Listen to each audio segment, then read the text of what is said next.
Hello friends, Hindi साहित्य वाला के ऑनलाइन प्लेटफॉर्म पे आप लोगों का स्वागत है।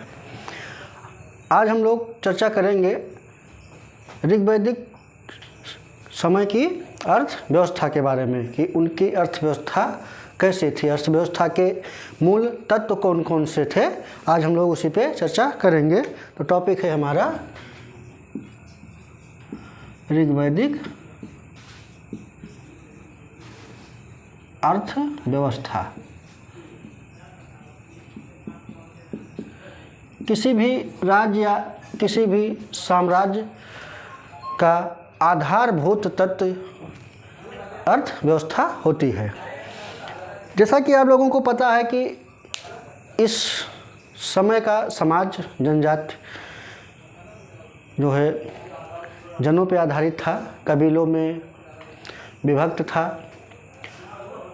तो इस काल की जो है अर्थव्यवस्था भी एक जनजातीय संरचना पर आधारित थी और इनकी अर्थव्यवस्था में पशुचारण की भूमिका बहुत महत्व थी।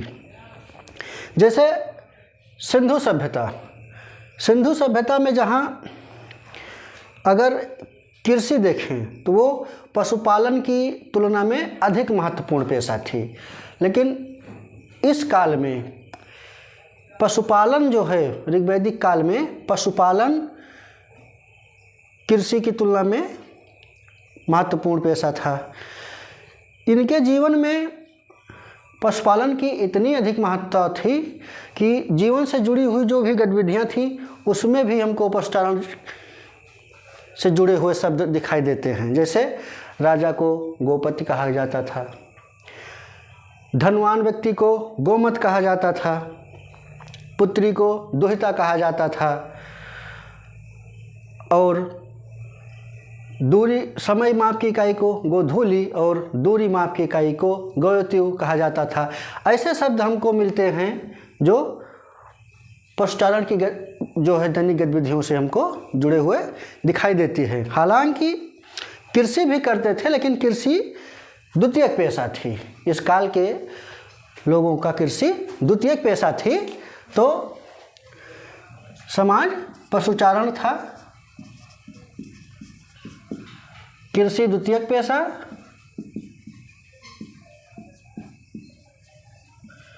इसका मतलब है कृषि की अपेक्षा पशुपालन को ज़्यादा महत्व दिया जाता था। और हमने बताया कि जो पशुचारण से जुड़ी हुई शब्दावलियाँ हैं इनके जीवन में, उनका भी, जैसे राजा को क्या कहा जाता था, राजा को गोपति, धनवान व्यक्ति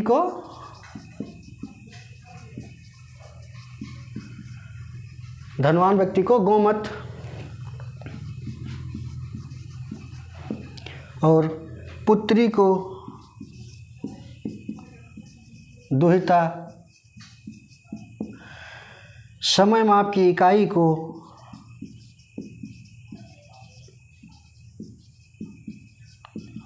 गोधूली और दूरी माप की इकाई को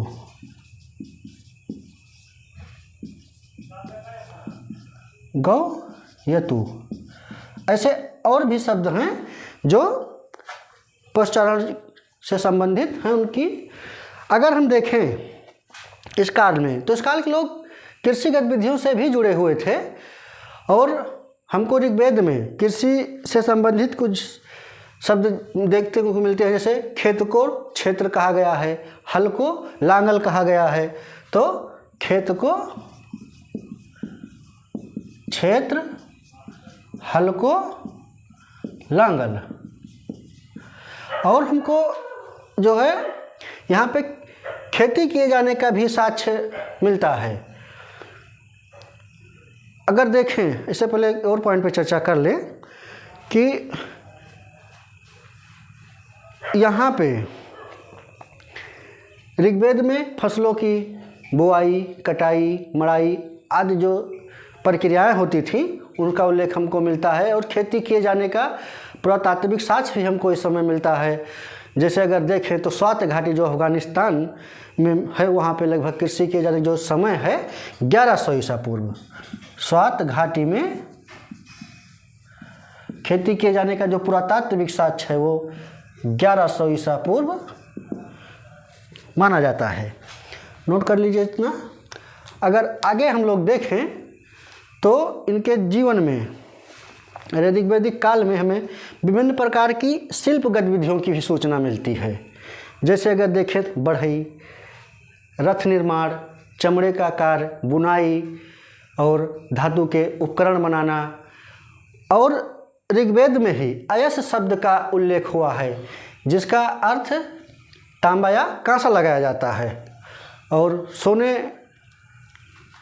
स्वर्ण शब्द का भी उल्लेख मिलता है जिसका पहचान सोने से की जाती है।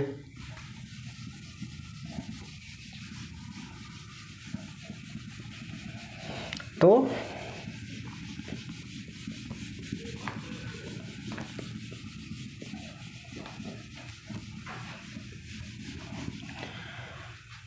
जो है विभिन्न प्रकार शिल्प गतिविधियों हमने बताया, रथ निर्माण, बढ़ईगिरी, बुनाई, चमड़े का काम और धातु के उपकरण बनाना। उसके बाद मैंने बताया कि अयस शब्द का प्रयोग जिसकी पहचान तांबा अथवा कांसे से की जाती है। इस काल में अगर हम देखें जो है ऋग्वैदिक काल में हम अगर व्यापार पे एक नज़र डालें तो व्यापार बहुत उन्नत अवस्था में नहीं था या इस काल का व्यापार सीमित अवस्था में था। अगर हम देखें इस काल में लोग वस्तुओं के आदान प्रदान से मुख्यतः उपहार प्रणाली से, जो वस्तुओं का आदान प्रदान होता था वो मुख्यतः उपहार प्रणाली से होता था। फिर भी अगर व्यापारिक गतिविधियों की कुछ सूचना हमको मिलती है, पणि नामक व्यापारियों का विवरण हमको मिलता है जो गैर आर्य प्रदेश से आए थे या गैर आर्य समूह से आए थे तथा वैदिक कार्यों के साथ उनका आदान प्रदान होता था। तो व्यापार की सीमित भूमिका और जो फड़ी लोग जो गैर आर्य समूह से आए थे वो आर्यों के साथ वस्तुओं का आदान प्रदान करते थे। ऋग्वेद में हमें कुछ मुद्रा और सिक्कों का भी उल्लेख मिलता है। अगर हम देखें तो निष्क और शतमान, इन दो शब्दों का उल्लेख हुआ है जिनकी पहचान मुद्रा अथवा सिक्के के रूप में हुआ है।